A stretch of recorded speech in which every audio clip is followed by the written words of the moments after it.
আসসালামু আলাইকুম রহমতুল্লাহ। দেখেন, বছর একটা চাষ করার জন্য কত আনন্দ ফুর্তি নদী এলাকার মানুষরা। আমি যে জায়গায় দাঁড়িয়ে আছি, কয়েকদিন আগে এই জায়গায় ডোবা পানি ছিল।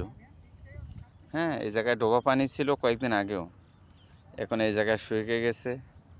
দেখুন, এই জায়গায় তারা পেঁয়াজ, ঝাল, তারপরে আলু, বিভিন্ন কিছু চাষাবাদ করার জন্য সব প্রস্তুতি নিতেছে। বছর একবার সিজনে দেখেন জাহাজ যাইতেছে, নদী এই জায়গায় মাছ ধরতেছে সব। অথচ আমার জায়গায় কয়েকদিন আগে ডোবা পানি ছিল।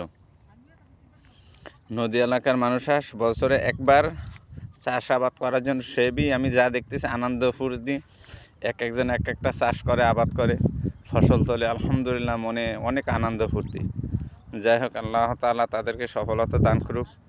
তারা যেভাবে ধৈর্য ধারণ করে নদী এলাকায় থাকে, আল্লাহ তাআলা তাদেরকে প্রত্যেকটা বালা মুসিবত থেকে হেফাজত দান করুক। আমিন। আসসালামু আলাইকুম রহমতুল্লাহ।